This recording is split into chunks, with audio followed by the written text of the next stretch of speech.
Imagine you've been walking for 6 hours. The sun is directly overhead, and there is no shade anywhere. Not a tree, not a rock ledge, nothing. Your last water ran out yesterday morning. You know there's a spring somewhere ahead, maybe. Somebody told you about it 3 years ago. In a story, sung around a fire hundreds of miles from here. You have no map. You have no compass. You have nothing written down anywhere, because your people have never written anything down. All you have is a memory of a song, and the song is the only thing standing between you and dying of thirst in the next 2 days. Now keep walking. Because if you stop to think about how insane that sounds, you'll lose the rhythm of the song. And the rhythm is the map. Today, if you drive across a desert, you've got air conditioning, a phone with satellites tracking your exact position, and a gas station with bottled water every 100 miles or so. The desert for you is scenery, something you look at through a window while a playlist runs in the background. You might not even think about water until you're thirsty. But for a human being crossing the same landscape thousands of years ago with nothing but their body and what they carried, that same stretch of sand and heat was one of the most lethal environments on Earth.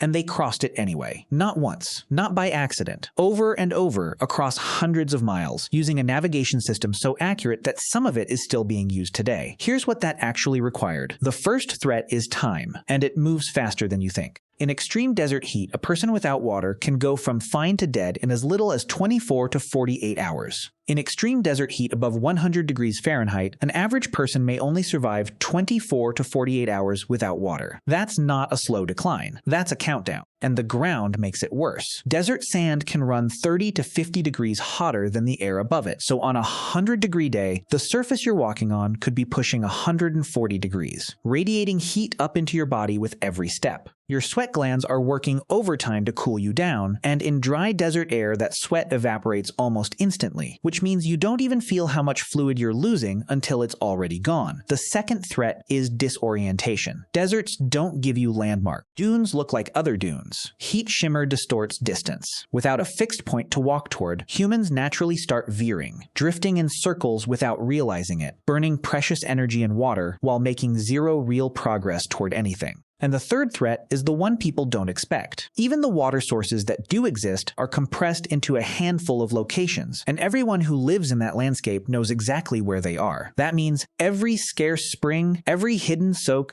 every clay pan that holds rainwater is a contested point. Wildlife needs it. Rival groups need it. The margin for finding the wrong one, or finding the right one too late, is measured in hours, not days. So how do you cross 500 miles of that with nothing? You don't do it with strength. You do it with memory. And the memory has to be perfect, because a mistake doesn't mean you're lost for an afternoon. It means you're dead in the desert with nobody coming to look for you. This is where the story stops being about survival gear and starts being about information systems. Because ancient desert-dwelling peoples weren't just tough. They were operating one of the most sophisticated environmental knowledge networks in human history, and almost none of it was written down, scart with water itself. In the Kalahari, the sand people developed a technique now called the sip well. They dig down into damp sand, insert a hollow reed or grass stem into the hole, and suck water up through it from underground moisture that isn't visible on the surface at all. A deep hole is produced, with a long hollow straw inserted into it, and water is sucked through the straw and transferred to an ostrich egg for storage. That's not guesswork. That's a learned, repeatable engineering process, passed down specifically for finding invisible water. And once you find it, you need to carry it. Ostrich eggs, cleaned out through a small hole and sealed with beeswax, became the canteens of the desert. The sand would collect water from available sources, seal the eggshell with beeswax, and bury it in the ground along known hunting routes, effectively pre-positioning water caches along a route before they'd even need them. Some of those eggs would sit buried in the sand for months, waiting, and when there was no water to find, there was water to extract. The sand used the root of a plant called the bivalve, which releases water when squeezed, and they would scoop morning dew directly off vegetation as a source of moisture. A tuber that looks like nothing to an untrained eye becomes a canteen if you know which one to dig up. That knowledge had to be taught, tested, and remembered exactly, because guessing wrong with a poisonous look-alike wasn't a mistake you got to learn from twice. But finding water is only half of the problem. The other half is knowing where to walk in the first place, across hundreds of miles, without ever writing anything down. And this is where the story takes the turn nobody expects. In Australia, Aboriginal peoples crossed some of the harshest desert terrain on the planet using something that looks, on the surface, like art or ritual: songlines. Long, structured songs that encode an entire journey, verse by verse, landmark by landmark. Songlines function as encoded oral maps, where verses detail sequences of landmarks, waterholes, and directions essential for undertaking long-distance journeys across the continent. This wasn't poetry for its own sake. Songlines are effectively oral maps of the landscape, enabling the transmission of navigational skills in cultures without a written language. And in some traditions, a person would sing a song and then physically follow it, walking the exact track, described verse by verse, using the song itself to know when to turn. Get the words wrong, and you could genuinely walk the wrong direction across open desert with no second source to check yourself against. Think about what that actually means. A song wasn't entertainment for the trip. The song was the trip. Every verse corresponded to a real physical feature: a rock outcrop, a dry creek bed, a stand of trees, a soak buried under sand. These songlines likely formed the basis of the actual migration and trade routes followed across the continent, meaning the song and the road were, in a very real sense, the same object. And these weren't short walks. Ochre from the Flinders Ranges was traded over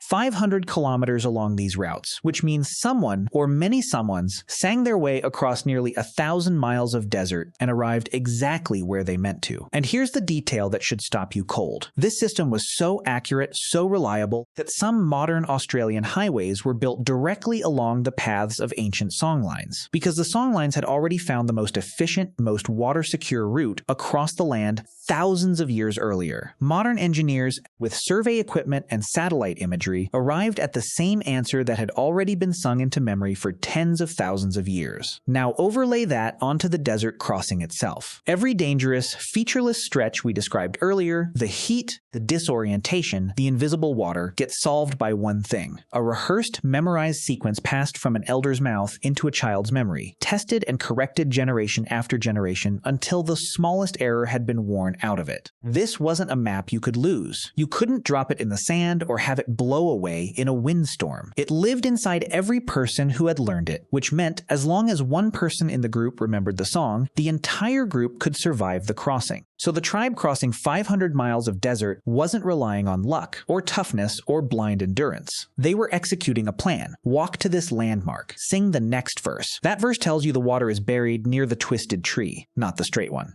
Dig there. Refill the shell. Rest until the heat breaks. Move again at night when the ground finally starts to cool and the stars confirm the direction the song already gave you. Every single step had already been solved by someone who crossed this same ground long before they were born. And the desert wasn't only the enemy in this story. Once you understood it, it gave things back. Night travel meant cooler temperatures and clearer navigation by starlight instead of blinding heat and shimmer. Dew collected on plants at dawn was a free, renewable source of moisture if you knew when and where to check. Animals moving toward a water source at dusk were, without knowing it, pointing the way there. A landscape that kills the unprepared quietly rewards the informed over and over for as long as they keep listening to what it's telling them. So when you picture that ancient tribe crossing 500 miles of open desert with no water maps, the truth is they weren't crossing it without a map at all. They had one. It just wasn't made of paper. It was made of memory, rehearsed for generations, sung into rhythm so it couldn't be forgotten, and tested against life and death until every single detail in it was true. The desert never got easier. The people just got better at remembering exactly how to survive it, one verse, one landmark, one buried shell of water at a time. And that memory outlived every one of them, carried forward by the next person who learned the song, and the next, all the way down to right now.